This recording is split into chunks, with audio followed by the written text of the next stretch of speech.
अरे हाय मित्रांनो, आमच्या चॅनल सेंट्री शाळा बाय सेंट्रिसिटी मध्ये पुन्हा एकदा स्वागत आहे. तुमचा वेल्थ पार्टनर. माझं नाव आहे अनुज आणि तुम्ही पाहत आहात निजम 2-1 अपास फॉर शुअर व्हिडिओ. निजम म्हणजेच पीएमएस डिस्ट्रीब्युटर्स परीक्षेसाठी आपण व्हिडिओज बनवत आहोत आणि आतापर्यंत 8 अध्याय आपण कव्हर केले आहेत. आज आपण 9व्या अध्यायाबद्दल बोलणार आहोत, जो आहे पोर्टफोलिओ मॅनेजमेंट प्रक्रिया. चला या टेबलच्या माध्यमातून समजून घेऊया की आजच्या या अध्यायात आपण कोणकोणत्या गोष्टी शिकणार आहोत.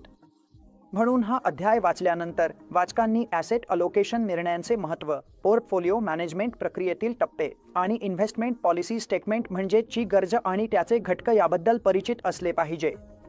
स्ट्रॅटेजिक आणि टॅक्टिकल ॲसेट अलोकेशनमधील फरक, तसेच पोर्टफोलिओ रिबॅलन्सिंगचे फायदे आणि अडचणी या सर्व गोष्टींचा समावेश आहे. म्हणजेच रिबॅलन्सिंग म्हणजे काय, त्याचे फायदे काय आहेत आणि त्यात कोणत्या अडचणी येतात, हे सर्व आपण या अध्यायात शिकणार आहोत. तर चला सुरू करूया निजम सिरीज 2-1 पीएमएस डिस्ट्रीब्युटर्स परीक्षेचा अध्याय क्रमांक 9 पोर्टफोलिओ मॅनेजमेंट प्रक्रिया. सर्वात आधी येते ॲसेट अलोकेशन निर्णयाचे महत्त्व. म्हणजेच ॲसेट अलोकेशन नेमके काय आहे, हे महत्त्वाचे का आहे.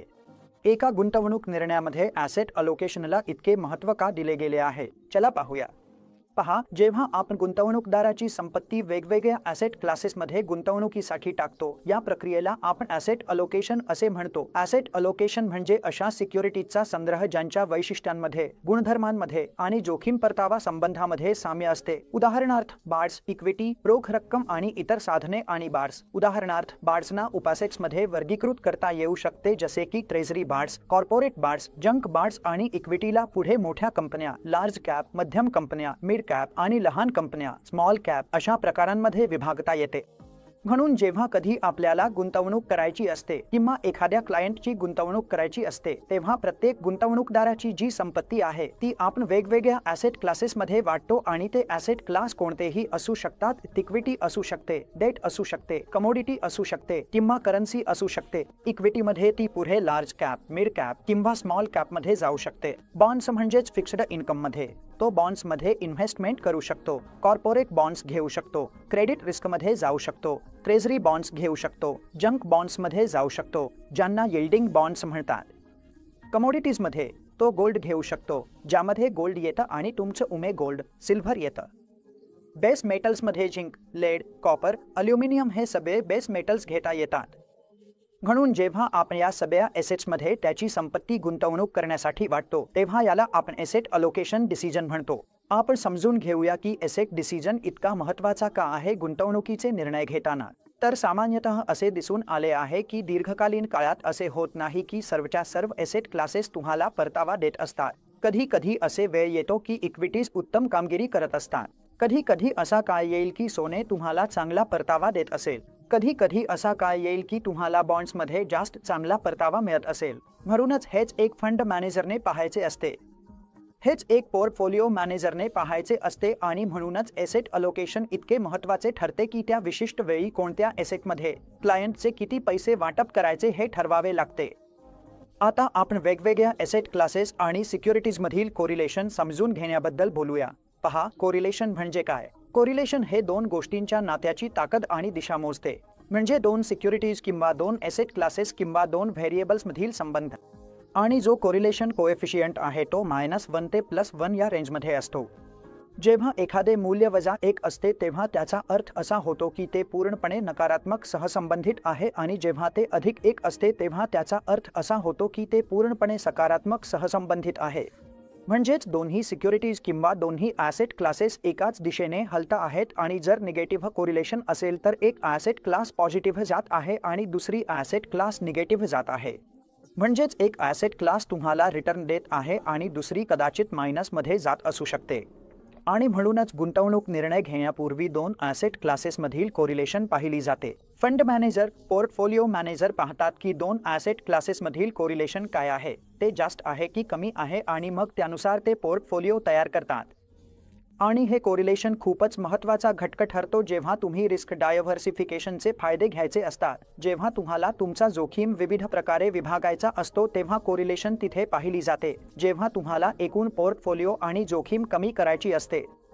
मग कोरिलेशन म्हणजे काय.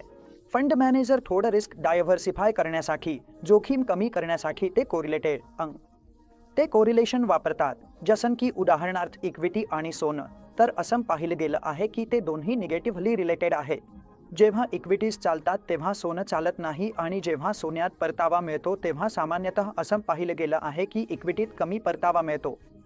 म्हणून त्या दृष्टीने एक फंड मॅनेजर एसेट अलोकेशन निर्णय घेताना पोर्टफोलिओचा जोखीम घेतो किंवा पोर्टफोलिओचा जोखीम कमी करण्यासाठी अशा प्रकारे तुमचं कोरिलेशन पाहतो वेगवेगळ्या कॅटेगरीजमध्ये, वेगवेगळ्या एसेट क्लासेसमध्ये आणि वेगवेगळ्या सिक्युरिटीजमध्ये किंवा वेगवेगळ्या दोन व्हेरिएबल्समध्ये जिथे त्याला गुंतवणूक करायची आहे. आणि जेव्हा अतिशय टोकाच्या परिस्थिती येतात तेव्हा हे अगदी शॉक अब्झॉर्बर प्रमाणे काम करतं. उदाहरणार्थ तुम्ही तुमच्या पोर्टफोलिओमध्ये इक्विटीज घेतल्या आहे. तुमचा पोर्टफोलिओ जास्त प्रमाणात इक्विटीजमध्ये गुंतवलेला आहे आणि त्यासोबतच तुम्ही थोडं गोल्डही घेतलं आहे जे इक्विटीजशी निगेटिव्हली कोरिलेटेड आहे. त्यामुळे काय होईल, जेव्हा इक्विटीजमध्ये असा काळ येईल की तिथे रिटर्न मिळत नाहीये तेव्हा कदाचित गोल्ड तुम्हाला रिटर्न देईल आणि एकूणच तुमचा पोर्टफोलिओ जास्त मायनसमध्ये जाणार नाही. म्हणून या दृष्टीने हे कोरिलेशन पाहिलं जातं आणि या आधारावर पोर्टफोलिओ फंड मॅनेजर डिझाईन करतात. पण रिटर्नचे जे कोरिलेशन आहे म्हणजेच असेट रिटर्न कोरिलेशन, ते भविष्यातही फक्त भूतकाळात जे दिसलं तसंच राहील असं नाही. म्हणून असं नाही की भूतकाळात जे घडलंय तेच पुढेही तसंच घडेल. कदाचित भविष्यात हे कोरिलेशन थोडंफार वरखाली होऊ शकतं किंवा बदलूही शकतं, कारण आर्थिक आणि बाजारातील परिस्थिती बदलत असतात. आणि गुंतवणूकदाराने, तुम्हाला माहिती आहेच, गुंतवणूकदाराने हे सर्व घटक लक्षात घ्यायला हवेत. जेव्हा कोणीही एसेट अलोकेशन निर्णय घेतो तेव्हा फक्त आणि फक्त भूतकाळातील कोरिलेशन मॅट्रिक्स पाहूनच गुंतवणुकीचा निर्णय घेऊ नये. त्याऐवजी योग्य विचार करून, पोर्टफोलिओ मॅनेजरशी चर्चा करून, सल्ला घेऊन तो आपला पोर्टफोलिओ तयार करू शकतो. पण फक्त आणि फक्त कोरिलेशन पाहून, कोरिलेशन मॅट्रिक्सकडे पाहून पोर्टफोलिओ डिझाईन करता येत नाही. आता आपण पोर्टफोलिओ मॅनेजमेंट प्रक्रियेतील स्टेप्सबद्दल बोलूया. जेव्हा एक पोर्टफोलिओ मॅनेजर पोर्टफोलिओ डिझाईन करतो तेव्हा कोणकोणते टप्पे असतात, तो काय पाहतो, चला समजून घेऊया.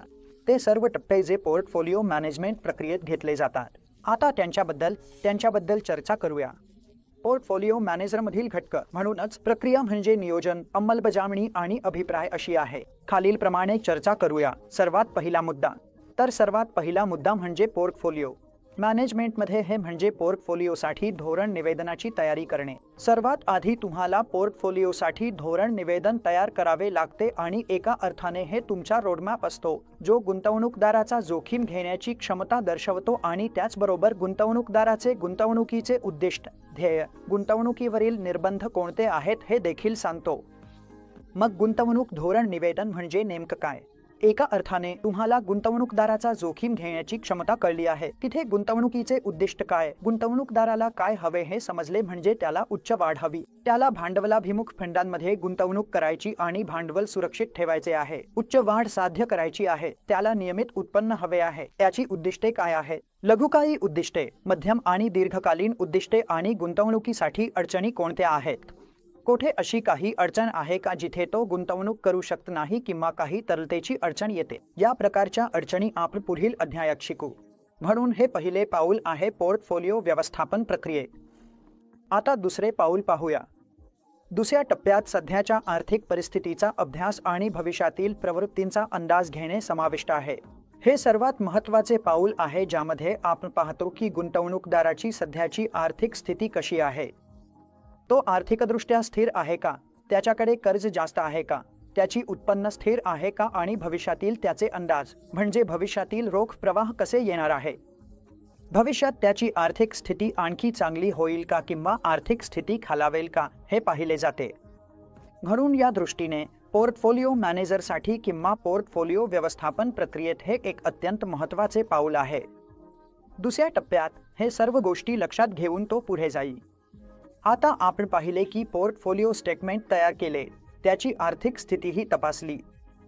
तिसरा टप्पा म्हणजे पोर्टफोलिओचे बांधकाम, कन्स्ट्रक्शन ऑफ पोर्टफोलिओ येतो. पॉलिसी स्टेटमेंट आणि आर्थिक बाजाराचा अंदाज, फॉरकास्ट लक्षात घेतल्यानंतर आपण पॉलिसी स्टेटमेंट पाहिली आणि आर्थिक बाजाराचा अंदाजही लावला, म्हणजे कोणते घटक विचारात घ्यायचे. जी इन्व्हेस्टमेंट पॉलिसी स्टेटमेंट तयार झाली आहे, गुंतवणूकदाराचा जो रिस्क घेण्याचा कल आहे आणि गुंतवणूकदाराचे उद्दिष्टे आहे, त्याचप्रमाणे आर्थिक बाजाराचा अंदाज घेतला आहे. ते दोन्ही गोष्टी जुळतात का हे पाहून मग पोर्टफोलिओ मॅनेजर निर्णय घेतो आणि हे जे पोर्टफोलिओ आहे त्याला सतत निरीक्षण आणि पुन्हा संतुलन आवश्यक असते। चौथे, पोर्टफोलिओ व्यवस्थापन प्रक्रियेत चौथा टप्पा म्हणजे कार्यक्षमता मोजणे आणि मूल्यांकन करणे। आपण सर्व पॅरामीटर्स आणि मार्केट्स लक्षात घेऊन गुंतवणूक ही केली आहे आणि गुंतवणूकदारासाठी त्या पोर्टफोलिओचे सत्यनिरीक्षणही केले आहे, पुन्हा संतुलनही केले आहे। मग शेवटी पोर्टफोलिओ व्यवस्थापनातील चौथा टप्पा म्हणजे कार्यक्षमता मोजणे। पोर्टफोलिओने कोणत्या प्रकारे परतावा दिला आहे, त्याने बेंचमार्कला हरवले आहे का नाही आणि बेंचमार्कला किती चांगल्या प्रकारे हरवले आहे हे पाहणे। या फंडने किंवा या पीएमएसने तुम्हाला सातत्याने किती अल्फा निर्माण करून दिला आहे, बेंचमार्कच्या तुलनेत एकूण किती परतावा दिला आहे आणि त्याचे योग्य मूल्यांकन केले जाते। पोर्टफोलिओ मॅनेजरने त्या विशिष्ट पोर्टफोलिओमध्ये घेतलेल्या प्रत्येक सिक्युरिटीचेही मूल्यांकन केले जाते। म्हणून हे आहे पोर्टफोलिओ मॅनेजमेंट प्रक्रियेतील चौथे पाऊल। 100% आणि 10%, 110%। प्रश्न येतो आणि हा प्रश्न तुम्ही खूप लक्षपूर्वक विचारला पाहिजे। खूपच सोपा प्रश्न येईल की 3-4 स्टेप्स सांगितल्या असतील। एकतर तुम्हाला वरील सर्व गोष्टी दिल्या जातील किंवा तुम्हाला 2-3 पायांपैकी एक पायरी दिली जाईल जी त्यात नाही आणि जी तुमची माहिती नसेल। म्हणून हे चारही स्टेप्स आपण खूप लक्षपूर्वक पाहून करायचे आहेत। हे जवळजवळ असंच आहे की 100% हमी आहे की या भागातून हा प्रश्न नक्कीच येणार। आता जेव्हा आपण पोर्टफोलिओ मॅनेजमेंट प्रक्रियेतील स्टेप्स समजून घेत होतो तेव्हा आपण समजून घेतलं की पॉलिसी स्टेटमेंट तयार करावं लागतं, जे पहिलं होतं, म्हणजेच पोर्टफोलिओ मॅनेजमेंट प्रक्रियेतील पहिलं पाऊल होतं, पॉलिसी स्टेटमेंटची निर्मिती। आता आपण पाहूया की नेमकी इन्व्हेस्टमेंट पॉलिसी स्टेटमेंट म्हणजे काय असते। चला समजून घेऊया। पॉलिसी स्टेटमेंट म्हणजेच IPS सविस्तरपणे। IPSचे हे पोर्टफोलिओ मॅनेजमेंट प्रक्रियेतलं अतिशय महत्त्वाचं पाऊल आहे। जेव्हा आपण पोर्टफोलिओ मॅनेजमेंटबद्दल बोलतो तेव्हा एक फंड मॅनेजर पोर्टफोलिओ तयार करतो। कोणत्याही क्लायंटसाठी, कोणत्याही गुंतवणूकदारासाठी सर्वात आधी तो IPS तयार करतो आणि म्हणूनच हे अगदी पहिल्या टप्प्यात येते। IPS हे देखील एक अत्यंत महत्त्वाचे पाऊल आहे कारण हे तुमच्यासाठी एक प्रकारे रोडमॅप ठरवते। हे तुम्हाला सांगते की गुंतवणुकीची प्रक्रिया कशी असावी। एका फंडमधील गुंतवणूकदाराची जोखीम घेण्याची क्षमता काय आहे, तो गुंतवणूकदार कन्झर्व्हेटिव्ह आहे का, खूपच आक्रमक आहे का, की तो ब्लन्सर आहे, त्याचे गुंतवणुकीचे उद्दिष्ट काय आहेत, गोल्स, मर्यादा, संदर्भ आणि तो किती जोखीम घेण्यास तयार आहे, ही सर्व माहिती इथे समाविष्ट होते। कोणताही गुंतवणुकीचा निर्णय घेतला जाईल तो फक्त आणि फक्त IPS वर आधारित असावा आणि गुंतवणूकदाराचे गोल्स, उद्दिष्टे आणि जोखीम घेण्याची तयारी लक्षात घेऊनच घ्यावा। ही 3 गोष्टी मी पुन्हा एकदा सांगतो। जे कोणतेही गुंतवणुकीचे निर्णय IPS साठी घेतले जातील, गुंतवणुकीसाठी घेतले जातील, ते गुंतवणूकदाराच्या गोल्स, उद्दिष्टे आणि जोखीम घेण्याच्या क्षमतेवर आधारित असतील। आणि कारण गुंतवणूकदाराच्या गरजा वेळोवेळी बदलत राहतात, त्यामुळे आपण IPS लाही वेळोवेळी अपडेट आणि पुनरावलोकन करत राहू। नियमितपणे तिमाही, 6माही, वार्षिक अशा प्रकारे फंड मॅनेजर किंवा पोर्टफोलिओ मॅनेजर पाहतील किंवा गुंतवणूक धोरणात किंवा गुंतवणूकदाराच्या जोखीम घेण्याच्या क्षमतेत, उद्दिष्टात, गोलमध्ये कोणताही मोठा बदल झाला असेल तर त्यानुसार तुमच्या IPS लाही अपडेट आणि पुनरावलोकन केले जाईल। IPS ची गरज म्हणजे काय? एक गुंतवणूकदारासाठी IPS ची गरज काय आहे? पहा, आपण पाहिलं की पोर्टफोलिओ व्यवस्थापनात IPS तयार करणे खूपच महत्त्वाचं आहे आणि हेच पहिलं पाऊल देखील आहे IPSचं। हे एक महत्त्वाचं नियोजन साधन आहे जे गुंतवणूकदारांना त्यांच्या गरजा समजून घेण्यास मदत करतं आणि पोर्टफोलिओ व्यवस्थापकाला गुंतवणूकदारांसाठी सर्वोत्तम पोर्टफोलिओ तयार करण्यात आणि टिकवून ठेवण्यात देखील मदत करतं। म्हणून ही ओळ आपल्याला सांगते की हे गुंतवणूकदारासाठी देखील खूप आवश्यक आहे, कारण त्यामुळे त्याला त्याच्या गरजा समजतात आणि नेमकं तो कुठे उभा आहे हे कळतं। खूप प्रश्न, संपूर्ण प्रश्नावली गुंतवणूकदाराकडून विचारली जाते। त्याच्या उत्तरांनुसार मग गुंतवणूकदाराला सांगितलं जातं की त्याची जोखीम घेण्याची क्षमता किती आहे। खूप साऱ्या निकषांवर गुंतवणूकदाराचा विचार केल्यानंतर। म्हणूनच तयार करणे म्हणजे एक शिस्तबद्ध प्रणाली असते आणि हे संपूर्ण गुंतवणूक प्रक्रियेत खूप मदत करते।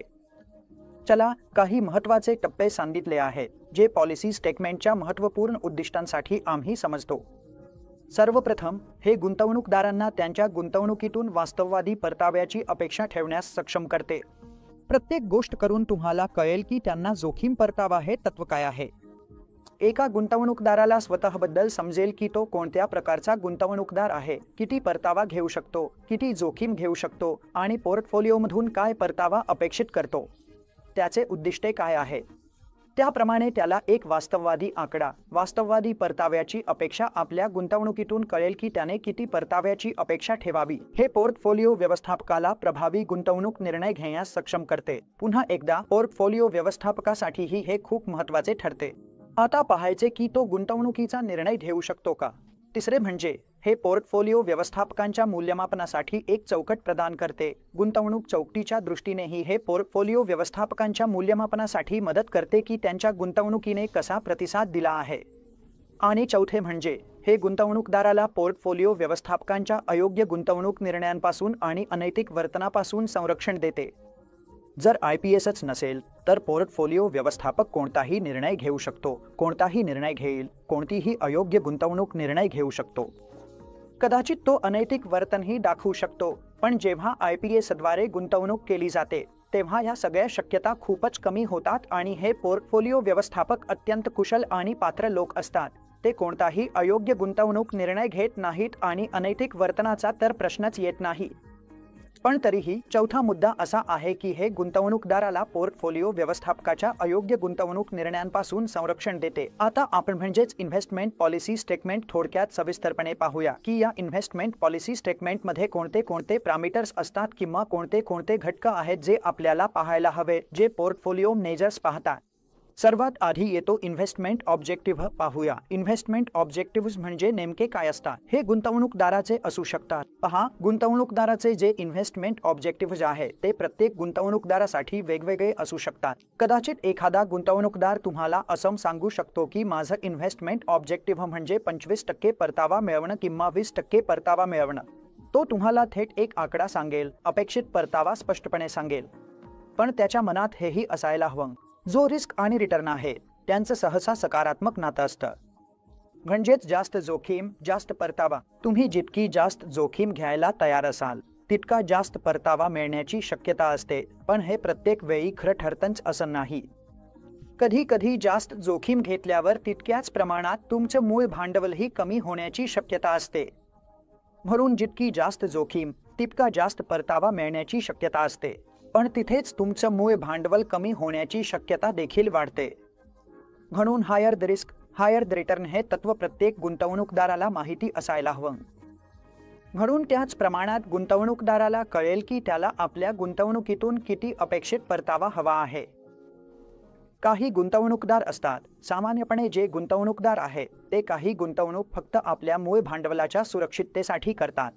म्हणजेच त्यांना अशा साधनांमध्ये पैसे गुंतवायचे असतात किंवा गुंतवून घ्यायचे असतात जे त्यांचं भांडवल सुरक्षित ठेवतील। म्हणजेच त्यांची गुंतवलेली रक्कम सुरक्षित राहावी, परतावा कमी मिळाला तरी चालेल, पण त्यांचं मूळ भांडवल सुरक्षित राहावं किंवा कोणत्याही वेळी त्यांचं भांडवल मूळ गुंतवलेल्या रकमेपेक्षा खाली जाऊ नये। काही गुंतवणूकदार असं विचार करतात की आपल्याला काही नियमित उत्पन्न मिळावं। सामान्यपणे जे निवृत्त गुंतवणूकदार आहे म्हणजे 55 ते 60 वर्षांपेक्षा जास्त वयाचे लोक, त्यांना नियमित उत्पन्नाची गरज असते। ते एक भांडवल गुंतवून असं इच्छितात की दर महिन्याला किंवा दर तिमाहीला त्यांना काहीतरी उत्पन्न मिळत राहावं। आणि तिसऱ्या प्रकारचा गुंतवणूकदार असतो ज्याला भांडवल वाढीची गरज असते। भांडवल वाढ म्हणजे त्याला वाढ हवी असते। तो आपल्या पोर्टफोलिओमध्ये तो कोणत्याही क्षणी एकूण वाढच पाहतो। त्याचा एकमेव आणि मुख्य हेतू हा आहे की त्याने केलेल्या गुंतवणुकीला भांडवल वाढ मिळावी, त्याला जास्त परतावा मिळावा आणि अर्थातच साधारणपणे या प्रकारच्या गुंतवणुका इक्विटीत केल्या जातात। म्हणजेच तुम्ही इक्विटीत गुंतवणूक करू शकता आणि इक्विटीतही तुम्ही वेगवेगळ्या मार्केट कॅप्समध्ये गुंतवणूक करू शकता। Large cap, mid cap, small cap. साधारणपणे स्मॉल कॅप्समध्ये गुंतवणूक करणे जास्त धोकादायक असते, पण त्याच प्रमाणात स्मॉल कॅप्स जास्त परतावा देखील देतात। मग मिड कॅप्स येतात आणि त्यानंतर लार्ज कॅप्स येतात। लार्ज कॅप्सना या तिघांमध्ये सर्वात कमी धोकादायक मानले जाते आणि तिघांमध्ये परताव्याच्या दृष्टीनेही लार्ज कॅप्समध्ये सर्वात कमी परतावा मिळतो असं एक प्रकारे मानलं जातं। म्हणून लार्ज कॅप्स, मग मिड कॅप्स आणि सर्वात जास्त जोखीम असतात त्या स्मॉल कॅप्समध्ये। म्हणून गुंतवणूकदाराने रिस्क रिटर्न हे समीकरण समजून घ्यायला हवं। त्याला पाहावं लागेल की नेमकं तो कोणत्या साधनात पैसे गुंतवून किती अपेक्षित परतावा मिळवू इच्छितो। दुसरं म्हणजे गुंतवणुकीची बंधने. पहा, बंधने म्हणजे काय? या काही मर्यादा असतात काही गुंतवणूकदारांसाठी. काही मर्यादा असतात विशिष्ट गुंतवणूक संधींमध्ये गुंतवणूक करण्यासाठी. काही गुंतवणुकीच्या बंधना अशा असतात. काही मर्यादा असतात जिथे गुंतवणूकदार विचार करतात की नाही, आपल्याला हा एक्सपोजर घ्यायचा नाही किंवा इथे गुंतवणूक करायची नाही, म्हणून या बंधना येतात. असं का होतं? पाहूया की या मुख्यत्वे येतात काही कारणांमुळे, जसं की गुंतवणूकदारांची लिक्विडिटीची गरज. आता काहींना पैसे लागतील, कदाचित 1 वर्ष, 1.5 वर्ष, 2 वर्षांत पैसे लागतील, तर ही एक मर्यादा बनेल की आपण इक्विटीमध्ये गुंतवणूक करू शकत नाही, कारण इक्विटीत आपल्याला थोडा मोठा कालावधी लागतो. या दृष्टीने जेव्हा तुम्हाला पैसे लागतात तेव्हा तुम्ही इक्विटीमध्ये गुंतवणूक करू शकत नाही. वेळेचा कालावधी पुन्हा आणि इतर काही खास गरजा किंवा प्राधान्यक्रम, तर हे काहीही असू शकते. नियामक. एक गुंतवणुकीची अडचण म्हणजे इक्विटी असू शकते, वेळेचा कालावधी असू शकतो किंवा अशी कोणतीही प्राधान्ये असू शकतात. फॉर एक्झाम्पल, मी इक्विटीमध्ये गुंतवणूक करू इच्छित नाही, मला सोन्यात गुंतवणूक करायची आहे किंवा मला जंक बॉन्ड्स घ्यायचे नाही, मला हाय यील्ड बॉन्ड्समध्ये जायचे नाही, तर त्याच्या गुंतवणुकीच्या अडचणी काहीही असू शकतात, जसे की नियामक अडचणी. आता आपण नियामक अडचणींवर येतो. पहा, सामान्यपणे वैयक्तिक गुंतवणूकदारांना कोणत्याही प्रकारच्या नियामक अडचणी नसतात. सामान्यपणे एक गुंतवणूकदार जो वैयक्तिक गुंतवणूकदार आहे त्याच्यावर फारशा कोणत्याही नियामक अडचणी नसतात. पण जर काही अडचण असेल तर ती पाळली पाहिजे. कोणत्याही नियामकाने अडचण घातली असेल तर ती पाळलीच पाहिजे. उदाहरणार्थ, जसं की स्कीममध्ये 1.5 लाख रुपये इक्विटी लिंक्ड सेव्हिंग स्कीम जी म्युच्युअल फंड्सची आहे, त्यात तुम्ही फक्त अंतर्गतच लाभ घेऊ शकता. 1.5 लाख रुपयांपर्यंत गुंतवणूक तुम्ही कितीही करू शकता, पण तुम्हाला इन्कम टॅक्समध्ये जो लाभ मिळेल सेक्शन अंतर्गत, तो फक्त 1.5 लाख रुपयांपर्यंतच मिळेल. म्हणून हे असं समजता येईल की हा एक नियामक अडथळा आहे. बरोबर आहे ना? म्हणून त्याचप्रमाणे मग आपल्याला आपल्या गुंतवणूक निर्णय घेताना हे लक्षात घ्यावं लागेल. उदाहरणार्थ, आणखी एक उदाहरण घेऊया. जसं की RBI इंडियाच्या नोटिफिकेशननुसार लिबरलाइज्ड रेमिटन्स स्कीम आहे आणि भारतीय रहिवासी व्यक्ती दरवर्षी केवळ $2,50,000 पर्यंतच परदेशात गुंतवणूक करू शकतात. तर एका अर्थाने हे देखील एक नियामक अडथळा आहे जो RBIने घालून दिला आहे. आता आपण कर संबंधी अडचणींबद्दल बोलूया. पहा, गुंतवणूक प्रक्रिया कराच्या चिंता यामुळे गुंतागुंतीची होते. कोणताही गुंतवणूकदार गुंतवणूक करण्यापूर्वी कराबद्दल संपूर्ण माहिती असावी लागते की कोणत्या प्रकारच्या सिक्युरिटीत कोणत्या प्रकारे कर लागतो. म्हणूनच कर पोर्टफोलिओ व्यवस्थापनात खूप महत्त्वाची भूमिका बजावतो आणि गुंतवणुकीचे निर्णय देखील प्रभावित करतो. काही गुंतवणुका अशा आहेत किंवा वेगवेगळ्या प्रकारच्या गुंतवणुका आहे, वेगवेगळ्या प्रकारची उत्पन्न आहे ज्यावर वेगळ्या पद्धतीने कर लागतो. उदाहरणार्थ, तुम्हाला डिव्हिडंडमधून उत्पन्न मिळाले आहे, तुम्हाला व्याजाचे उत्पन्न मिळाले आहे, भाड्याचे उत्पन्न मिळाले आहे आणि जे भांडवली वाढ झाली आहे, या सर्वांची कर उपचार पद्धत सामान्यतः वेगळी असते आणि त्याचप्रमाणे एकाच प्रकारच्या परताव्यावरही वेगवेगळ्या कर जबाबदाऱ्या लागू होतात, त्या व्यक्तीच्या कर श्रेणीनुसार. त्यामुळे जो प्राप्तकर्ता आहे तो ज्या कर श्रेणीत येतो, काही परतावे, काही गुंतवणुका, त्यानुसार तुम्हाला कर भरावा लागतो. काही गुंतवणुकींची कर जबाबदारी थेट गुंतवणूकदाराच्या कर श्रेणीत जोडली जाते. म्हणूनच या दृष्टीने गुंतवणूकदारांना कराची एक सखोल समज असणे आवश्यक आहे आणि हा IPSचा एक अतिशय महत्त्वाचा भाग आहे. सेक्टर, संस्था आणि इतर गुंतवणूक वर्गांमध्ये एक्सपोजर मर्यादा. चला समजून घेऊया. पहा, सेबी PMS नियमावली 2020 नुसार पोर्टफोलिओ व्यवस्थापक आणि गुंतवणूकदार यांच्यातील करारामध्ये गुंतवणुकीची पद्धत समाविष्ट असावी. म्हणजेच सेबीच्या नियमांनुसार पोर्टफोलिओ व्यवस्थापक आणि गुंतवणूकदार यांच्यात जोही करार होईल त्यामध्ये गुंतवणुकीची पद्धत समाविष्ट असायलाच हवी. इन्व्हेस्टमेंट अप्रोच म्हणजे काय? चला समजून घेऊया.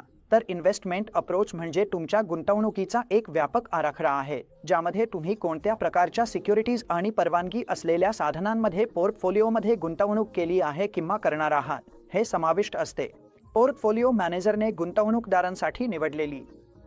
तुमच्या पोर्टफोलिओ मॅनेजरने गुंतवणूकदारासाठी ज्या परवानगी असलेल्या सिक्युरिटीज किंवा साधनांमध्ये पैसा गुंतवला आहे ते सर्व इन्व्हेस्टमेंट अप्रोचमध्ये येतात आणि यामध्ये हेही समाविष्ट असते की कोणत्या प्रकारचे साधने आहेत. एक्सपोजरचा प्रमाण म्हणजे उदाहरणार्थ, जर एखादा इक्विटी फंड असेल तर इक्विटीमध्ये किती एक्सपोजर गेला आहे. जर तो ब्लन्स्क प्रकारचा फंड असेल तर डेटमध्ये किती आहे आणि इक्विटीमध्ये किती आहे. जर एखादा फंड कमोडिटीजमध्ये जात असेल तर गोल्डमध्ये किती एक्सपोजर आहे, जर फिक्स्ड इन्कम फंड असेल तर त्यात डेट फंडमध्ये किती गुंतवणूक आहे. म्हणून त्याचप्रमाणे तुमचा एकूण ब्रॉड आउटले म्हणजेच सिक्युरिटीच्या प्रकारानुसार किती गुंतवणूक आहे ते तिथे दिसेल. आणि गुंतवणुकीचे उद्दिष्ट, गुंतवणूकदारांचे उद्दिष्ट, जोखीम घेण्याची क्षमता, तरलतेची गरज, कर आणि इतर नियामक अडचणी, गुंतवणुकीचा कालावधी आणि विशिष्ट घटकांवरील एक्सपोजर मर्यादा या सर्व गोष्टी लक्षात घेऊनच पोर्टफोलिओ मॅनेजर तुमचे पोर्टफोलिओ व्यवस्थापित करेल आणि गुंतवणूक करेल. चा एक वेगळा भाग देखील असू शकतो, तो म्हणजे युनिक गरजा. आणि काही गुंतवणूकदारांच्या काही नैतिकता असतात किंवा काहीतरी वेगळ्या प्रकारच्या प्राधान्यक्रम असतात. चला समजून घेऊया ते नेमकं काय असतं. पहा, कधी कधी गुंतवणूकदारांना असं होतं की त्यांना काही वेगवेगळ्या प्रकारच्या चिंता येतात. त्यांच्याकडे वैयक्तिक, सामाजिक, नैतिक, सांस्कृतिक प्राधान्ये आणि श्रद्धा असू शकतात. उदाहरणार्थ, एखाद्या गुंतवणूकदाराला अशा कंपनीत गुंतवणूक करायची नाही जी पर्यावरणपूरक नाही. म्हणून कोणतीही अशी गुंतवणूक जी या वेगळ्या गरजा आणि प्राधान्यांमध्ये येते ती देखीलचा भाग असावी आणि ती मध्ये स्पष्टपणे नमूद केलेली असावी. हेचा भाग असावे आणि त्यासंबंधी स्पष्टीकरण देखील मध्ये असावे.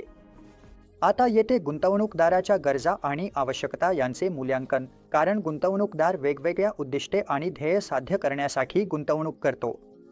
त्याचे जे काही गुंतवणूक उद्दिष्ट आहे, गुंतवणुकीसंबंधीचे निर्णय आहे, आर्थिक ध्येय आहे, त्यांना लक्षात घेऊन त्याचे शॉर्ट टर्म, मीडियम टर्म आणि लॉंग टर्म गोल्स जे आहे त्यानुसारच त्याच्या पोर्टफोलिओमध्ये सिक्युरिटीज घेतल्या जातील आणि त्यानुसारच त्याचा पोर्टफोलिओ डिझाईन केला जाईल.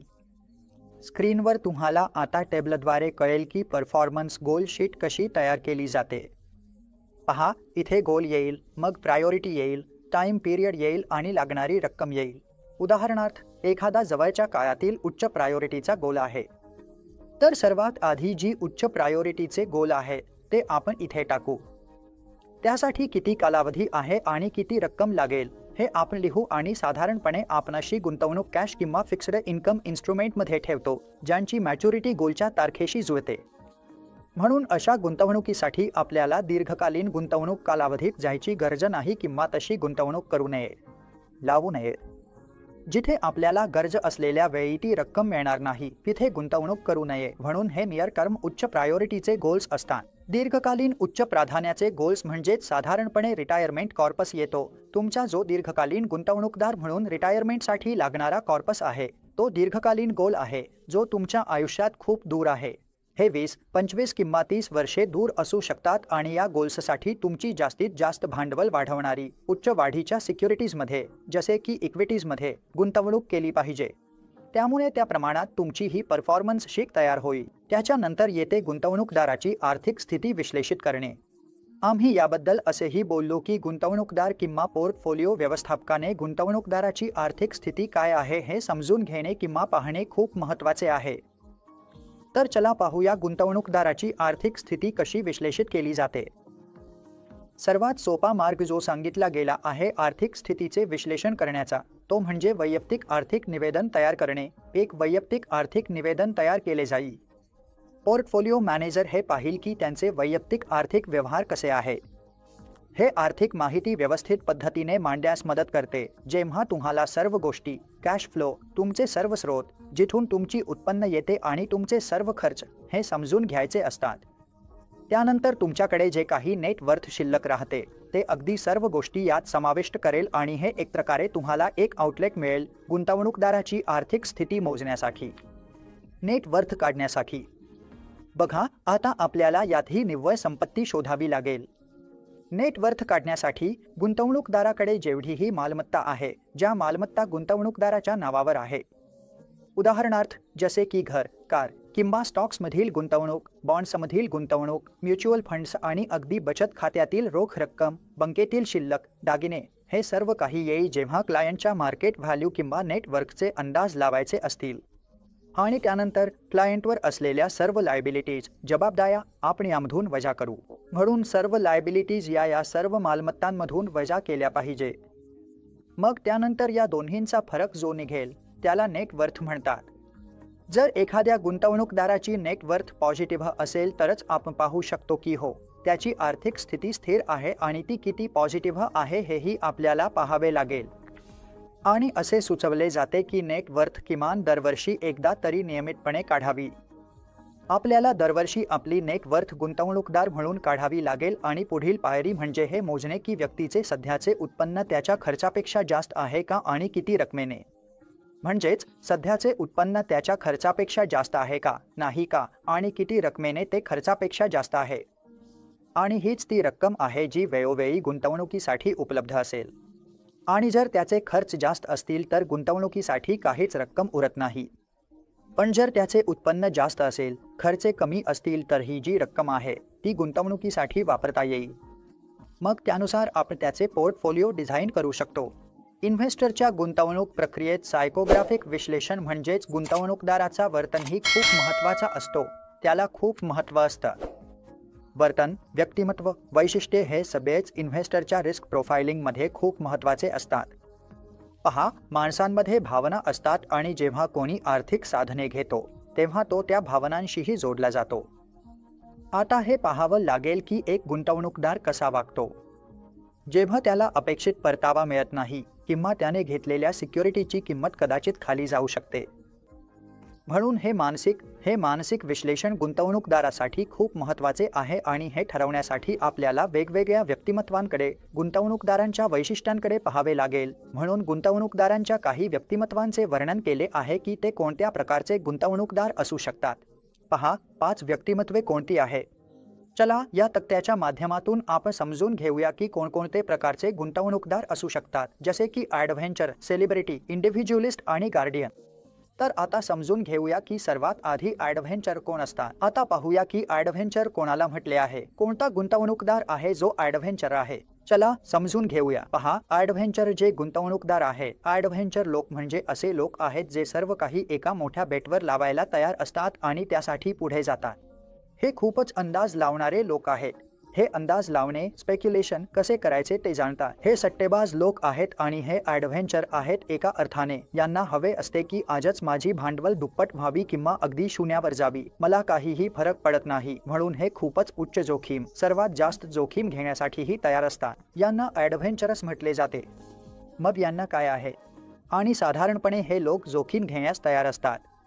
हे सामान्यतः यांचा निर्णय फक्त एवढाच असतो की मला जास्तीत जास्त जोखीम घ्यायची आहे, फक्त पैसा कमवायचा आहे, जरी संपूर्ण भांडवल बुडाले तरी चालेल. म्हणून या प्रकारचा गुंतवणूकदार म्हणजे कमी ॲडव्हेंचर म्हणू असं म्हणतील. आता आपण सेलिब्रिटी क्वाड्रंट बद्दल बोलूया, जे गुंतवणूकदार सेलिब्रिटी असतात. चला पाहूया तो कोणत्या प्रकारचा गुंतवणूकदार आहे.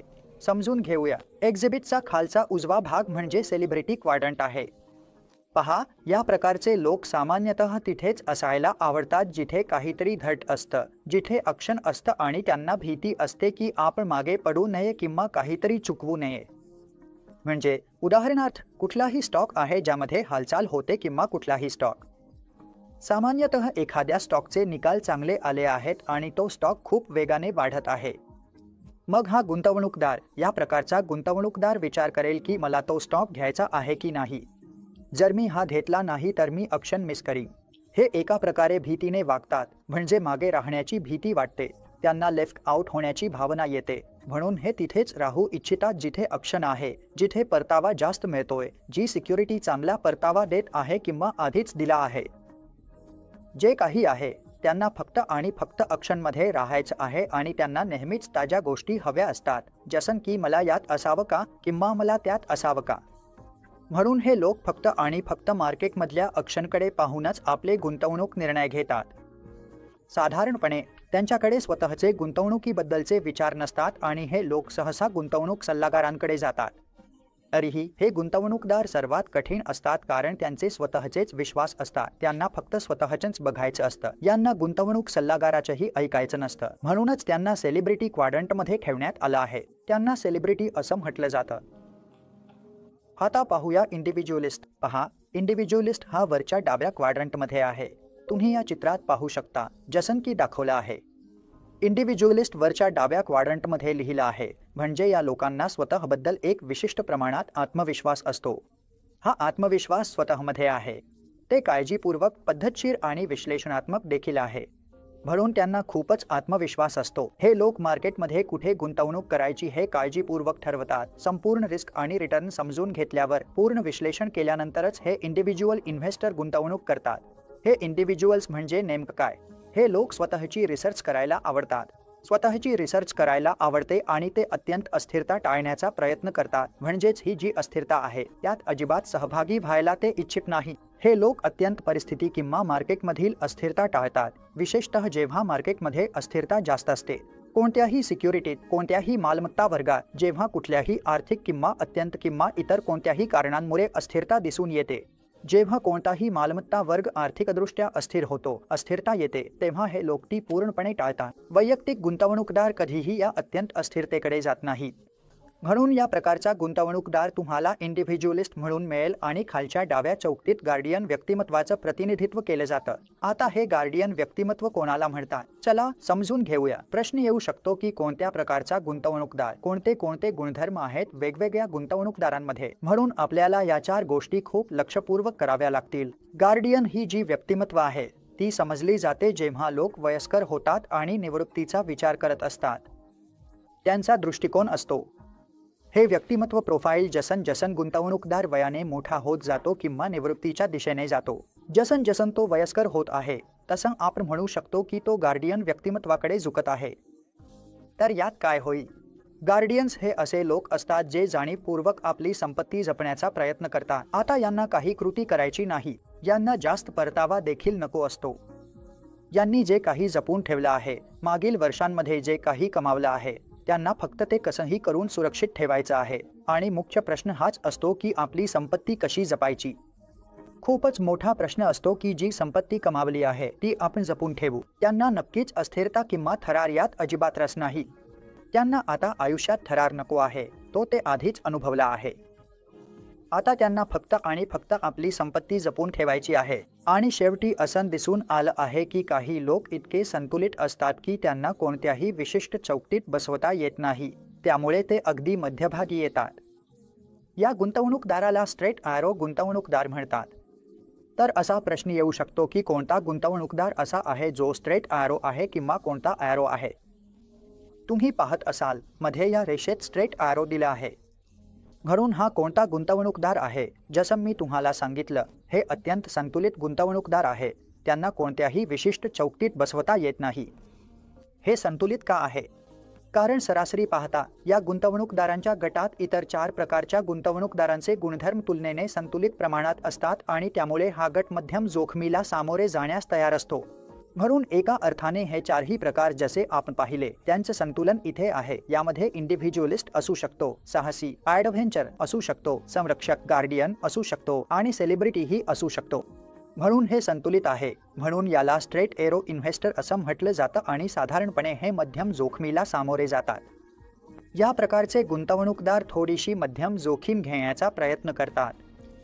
आता आपण गुंतवणूकदाराच्या जीवनचक्राबद्दल समजून घेऊया. म्हणजेच गुंतवणूकदार कशा प्रकारे गुंतवणूक करतो, त्याचे जीवनचक्र कसं असतं, तो जीवनचक्रात कशा पद्धतीने गुंतवणूक करतो आणि त्याला जोखीम परतावा या संकल्पनेचा अनुभव कसा येतो.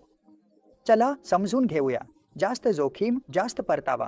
आपण आधीच शिकलो होतो की ज्या सिक्युरिटीत किंवा गुंतवणुकीत जास्त परतावा मिळण्याची शक्यता असते तिथे जोखीमही जास्त असते.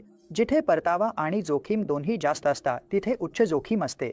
आणि जेव्हा आपण मध्यम जोखीम किंवा कमी जोखीम असलेल्या गुंतवणुकीबद्दल बोलतो तेव्हा तिथे परताव्याच्या शक्यताही कमी असतात. म्हणून परतावा आणि जोखीम यांच्यात सकारात्मक संबंध असतो, म्हणजेच त्यांच्यात पॉझिटिव्ह रिलेशनशिप असते असं म्हणायला हवं. गुंतवणुकीचा जीवनचक्र.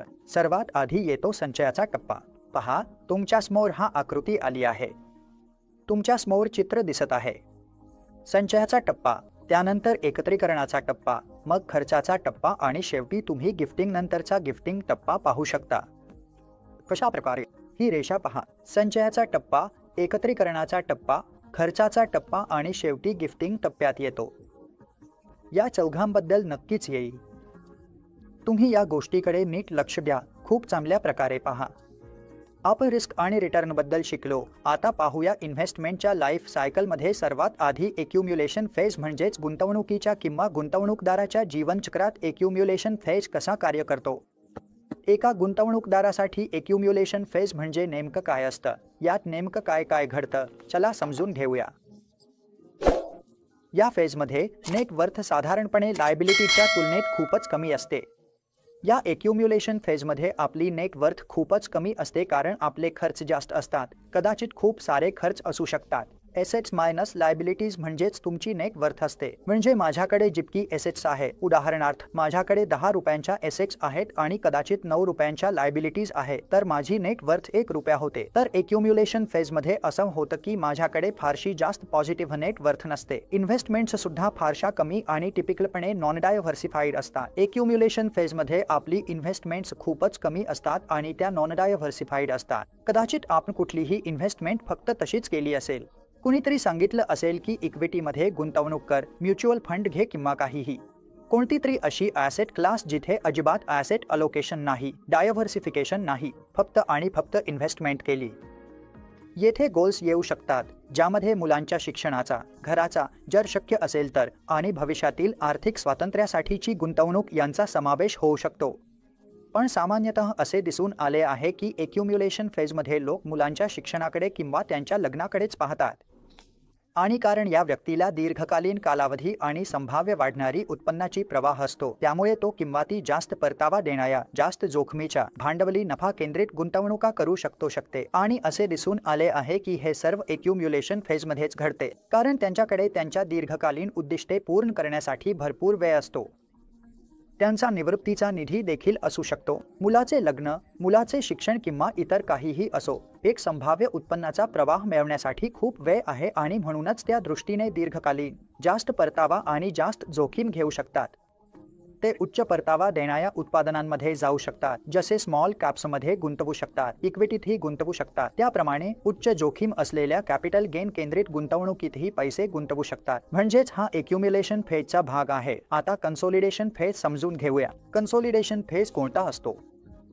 तर कन्सोलिडेशन आणि mid to later career stage ही साधारणपणे जीवनचक्रात येते, जिथे असं म्हटलं जातं की तुमचं उत्पन्न तुमच्या खर्चापेक्षा जास्त असतं. आता इथे एक्युम्युलेशन म्हणजे अगदी नवीन गुंतवणूकदार होता. कदाचित तो 25 वर्षांचा ते 28, 29, 30 वर्षांचा पर्यंतचा होता. इथे कन्सोलिडेशन फेजमध्ये काय असतं? हे मुळात तुमचं मिड करिअर आहे. तुम्हाला 5-10 वर्षांचा अनुभव मिळालेला असतो. आता यानंतर तुमचं उत्पन्न वाढलेलं असतं आणि इथे तुमचं उत्पन्न तुमच्या खर्चापेक्षा जास्त होतं. म्हणजेच तुमचे खर्च कमी आहेत, उत्पन्न जास्त झालं आहे. म्हणून या टप्प्याची ओळख म्हणजे गुंतवणूक पोर्टफोलिओचे एकत्रीकरण.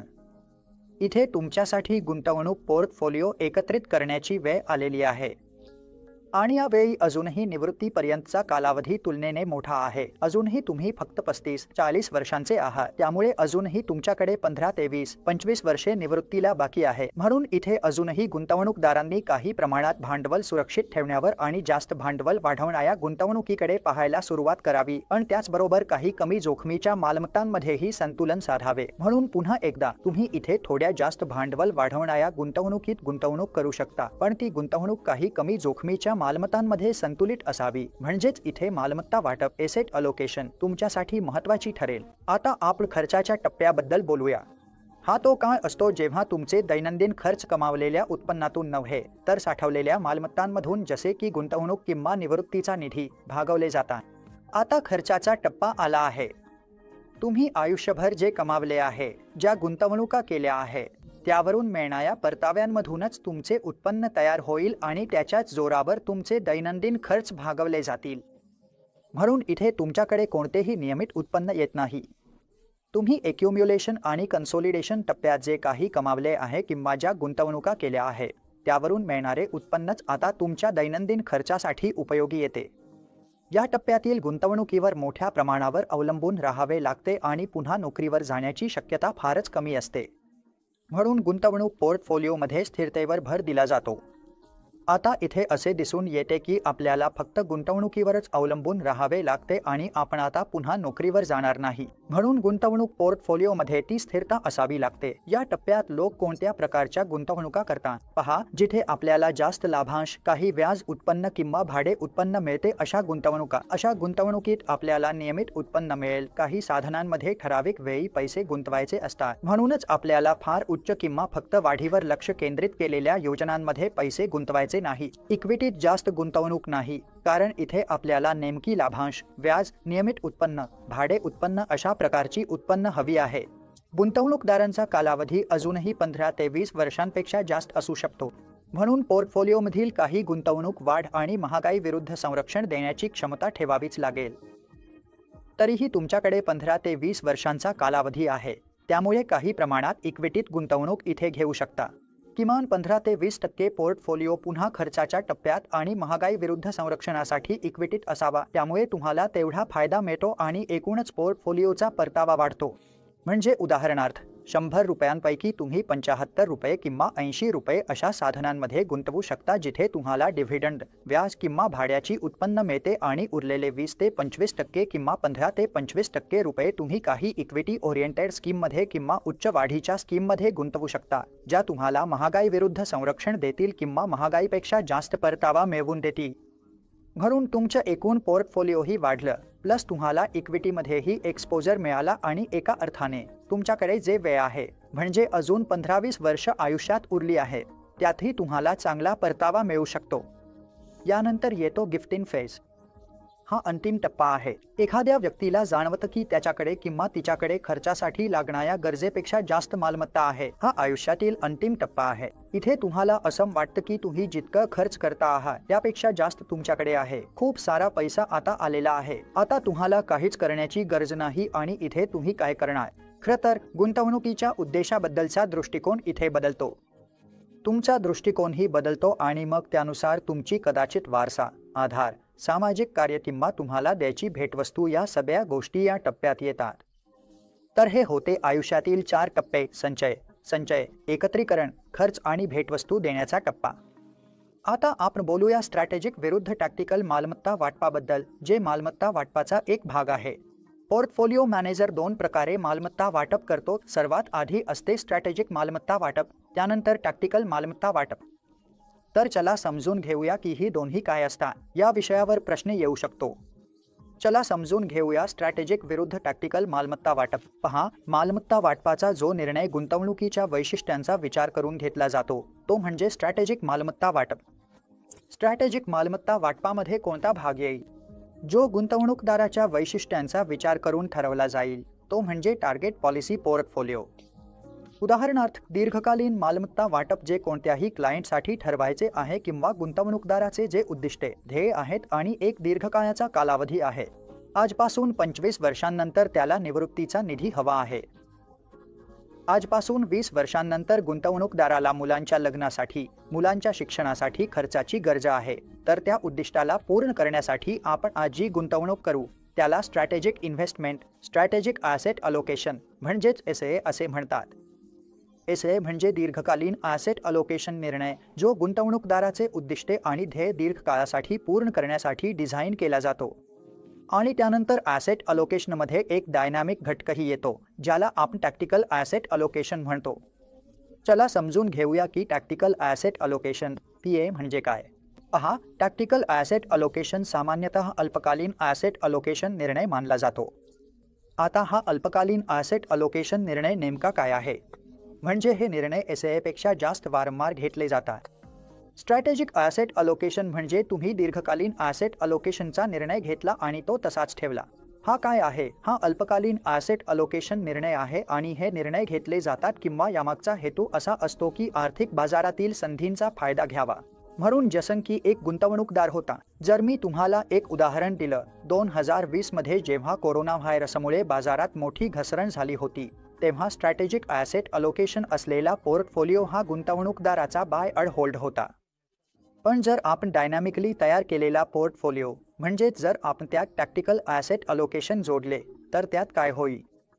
गुंतवणूकदार या घसरणीचा फायदा घेण्यासाठी एखाद्या विशिष्ट वेळेला गुंतवणूक करेल आणि ती खूपच कमी कालावधीसाठी असेल आणि तो रिटर्न्स मिळवून बाहेर पडेल, किंवा दुसरीकडे काही गुंतवणूक संधी बाजारात येतील किंवा कोणताही सेक्टर असा असेल की जो बाजारात चांगली कामगिरी करेल, जसं की कोरोनानंतर IT सेक्टरने चांगली कामगिरी केली होती. तर त्या विशिष्ट सेक्टरमध्येही गुंतवणूक करण्यासाठी, खेळण्यासाठी जी गुंतवणूक केली जाईल ती देखील आपण टॅक्टिकल ॲसेट अलोकेशनचा एक भाग मानू. टॅक्टिकल ॲसेट अलोकेशनमध्ये लक्षात ठेवायचं म्हणजे हे short term asset allocation decision आहे, ज्यात आपल्याला खूपच कमी कालावधीसाठी पैसे कमवून यातून बाहेर पडायचं आहे. आपली दीर्घकालीन गुंतवणूक मात्र तशीच कायम राहते. SA आणि टॅक्टिकल TA मध्ये आपल्याला शॉर्ट टर्म संधी ज्या फायनान्शियल मार्केटमध्ये येतात त्याचा उपयोग गुंतवणूक करण्यासाठी केला जातो, म्हणजेच यात गुंतवणूक करून परतावा मिळवण्याचा उद्देश असतो. आणि जेव्हा आपण टॅक्टिकल ॲसेट अलोकेशनमधून थोडासा परतावा मिळवतो त्यानंतर काय होतं? पोर्टफोलिओ बुक केला जाईल आणि पोर्टफोलिओला पुन्हा एकदा टार्गेट अलोकेशन्सनुसार बॅलन्स करावं लागेल. सामान्यपणे असं पाहिले गेलं आहे की स्ट्रॅटेजिक ॲसेट अलोकेशन निर्णयांमध्ये मार्केटमध्ये वेळ द्यावा लागतो. TA हे मार्केटचं टायमिंग करण्यासाठी असतं, म्हणजे मार्केटच्या हालचालींचा फायदा घेत आहात म्हणून तुम्ही मार्केटचं टायमिंग करत आहात. आणि आता शेवटच्या विषयाकडे वळूया, पोर्टफोलिओचं रिबॅलन्सिंग. कोणताही पोर्टफोलिओ असो त्याचं सातत्याने निरीक्षण करणं गरजेचं आहे आणि त्याला वेळोवेळी रिबॅलन्स करणंही आवश्यक आहे. कधी क्वार्टरली करायचं, हाफ इयरली करायचं की वार्षिक करायचं हे पोर्टफोलिओ मॅनेजरवर अवलंबून असतं, पण हे करणं खूपच आवश्यक आहे. आणि याची गरज कशी निर्माण होते? रिबॅलन्सिंगची गरज पोर्टफोलिओमधील होल्डिंग्सच्या किमतीत झालेल्या बदलामुळे निर्माण होते. आता तुम्ही जे पोर्टफोलिओ घेतले आहे, ज्या सिक्युरिटीज घेतल्या आहेत त्यांच्यामध्ये किमतीत बदल झाला की मग तुम्हाला याची गरज भासेल. उदाहरणार्थ, तुमचं पोर्टफोलिओ 50% इक्विटी आणि 50% डेटमध्ये होतं आणि पुढच्या वर्षी तुमचं इक्विटीचं पोर्टफोलिओ 50 वरून 60% वाढलं आहे, म्हणजेच त्यामध्ये तुमच्या पोर्टफोलिओची किंमत जास्त वाढली आहे. म्हणून पुन्हा तुम्हाला तिथे रिबॅलन्सिंगसाठी इक्विटीमधून थोडा नफा काढावा लागेल.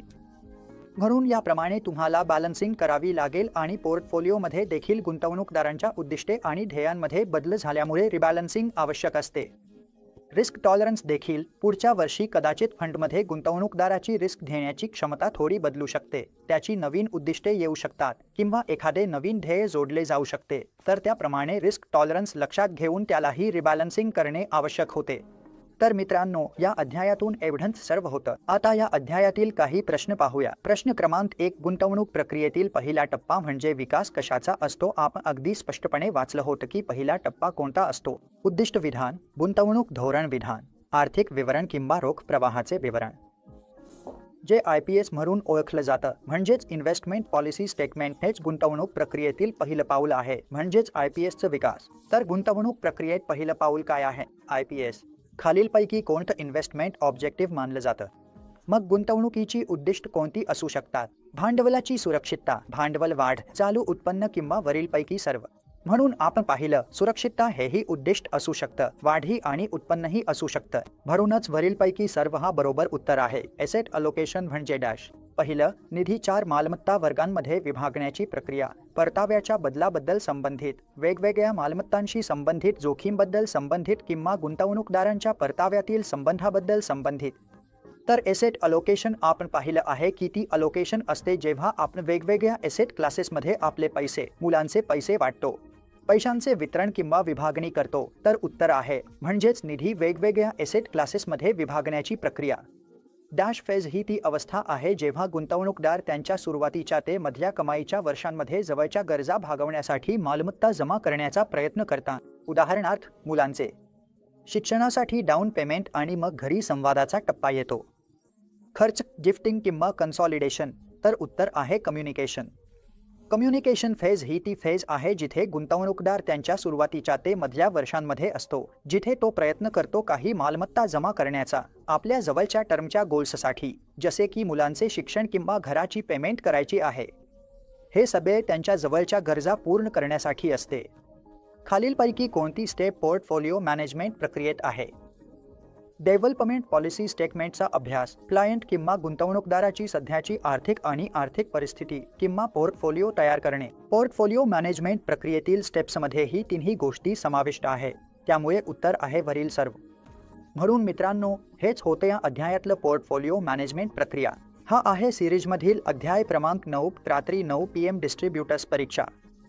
आशा आहे की तुम्हाला हा व्हिडिओ आवडला असेल आणि हा खूपच महत्त्वाचा अध्याय आहे. 9, 10, 11 आणि 12 हे सगळेच खूप महत्त्वाचे अध्याय आहे. किमान 7 प्रश्न, कधी 9-10 प्रश्न सुद्धा इथून येण्याची शक्यता आहे. प्रत्येक गोष्ट अगदी नीट समजावून सांगण्याचा आम्ही प्रयत्न केला आहे आणि फक्त त्या महत्त्वाच्या मुद्द्यांवरच लक्ष केंद्रित करून हा व्हिडिओ बनवला आहे.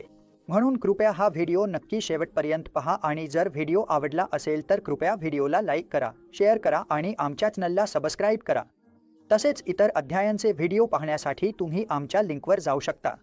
खूप खूप धन्यवाद मित्रांनो.